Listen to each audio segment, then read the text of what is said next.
Pakinggan po ninyo ito mga kaibigan kung gaano kaseryoso si Senator Ping Lacson panagutin itong si Alan Peter Cayetano.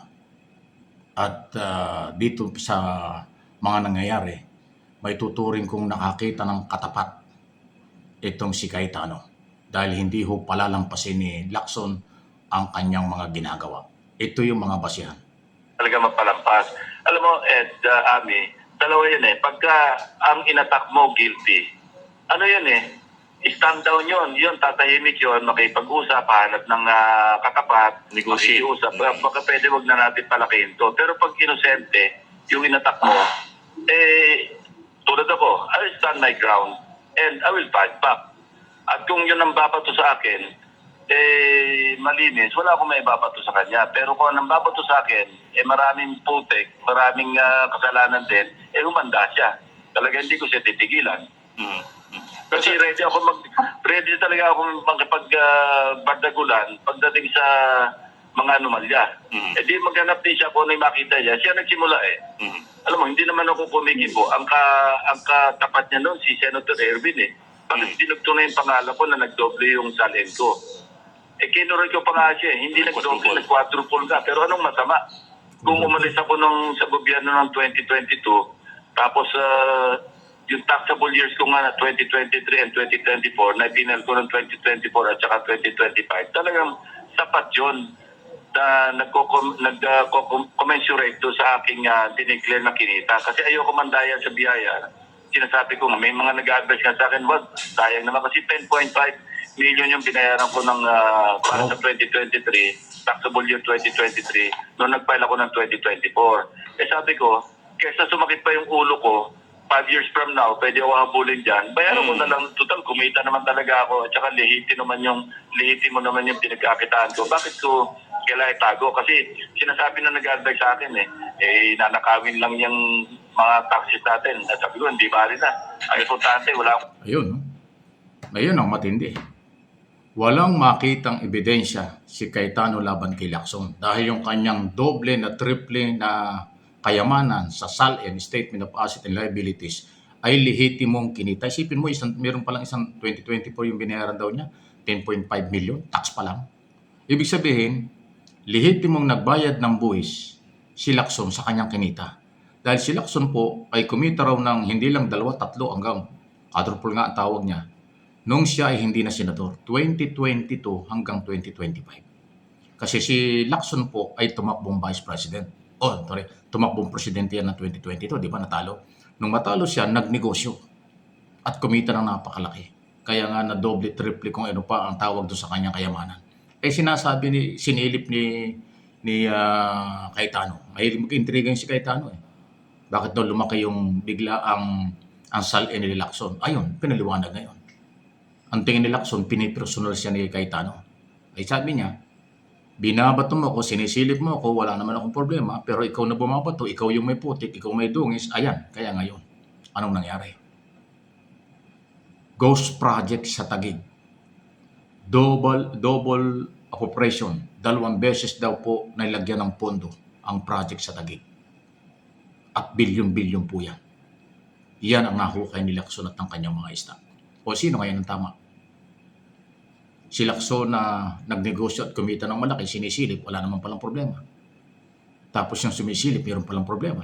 Isipin mo yung double operation, 2 beses nilagyan ng pondo. Di ghost project yan. Tapos ito pa, minadiscover din si Lacson. Ilang beses pa lang nagpalit ng district engineer sa Taguig. Dahil pag hindi daw sumusunod sa Cayetano, pinatatanggal, pinalilipat. Ganon silang katindi.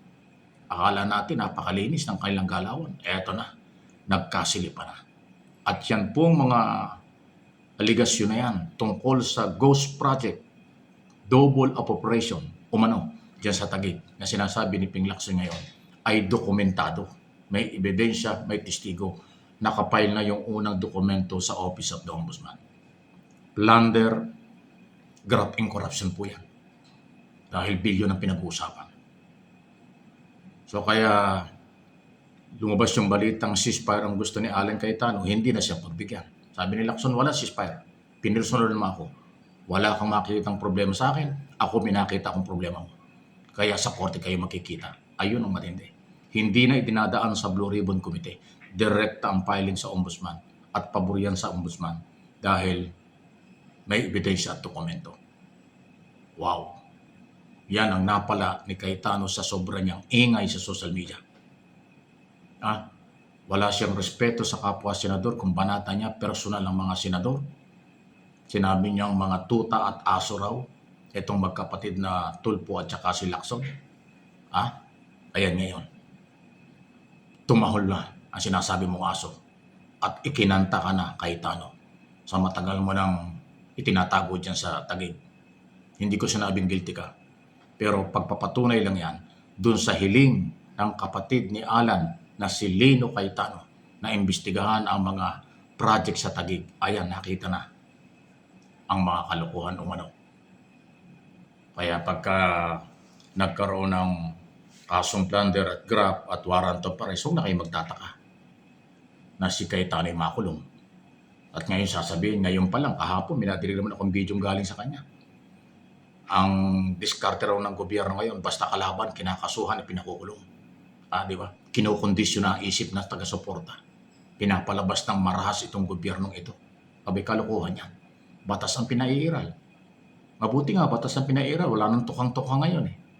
Tama lang naman. Pera ng bayan, pangalagaan. Pera ng bayan, huwag ibulsa ng kung sino man. At ang gagawa nito, makukulong. Makakasuhan, makukulong. Plunder po yan. Sunod-sunod po yan. So hindi yan may kaugnayan sa politika. Kaya nakakasuhan ang mga identify na mga pro-Duterte, sila yung may ginagawa. At baka mayroong gustong pagtakpan, pero dahil lumalabas ang totoo sa investigasyon at ebidensya, yun ang magiging basihan. Inuulit ko, yung sinasabi nila, pamumulitika ito, harassment ito, pinatitigil, sinasakal ang oposisyon, kalokohan yan. Garbage na argumento yan. Ebidensya ang basihan at batas ang pagbabasihan ng kanilang pagkakakulong sa tamang panahon. Kailangan natin yan. Pera ng bayan ang pinag-uusapan dito. Dapat talaga protektado yan. Ang kahit sino nalalabag dyan, makukulong. Sabi nga ng Pangulo, kahit sino, basta may ebidensya, makukulong. Walang senador-senador, walang kamag-kamag-anak, walang kapartido, kahit sino, sa ngayon at mga dating opisyal at kasalukuyang opisyal, mananagot. Yan ang Marcos administration. Pabor sa mga Pilipino yan. Please like, share, subscribe, and follow. Issue lang, balita lang, walang personalan. For news and information only, ang ating pong mga analysis, opinion, dahil merong pinanghuhugutan.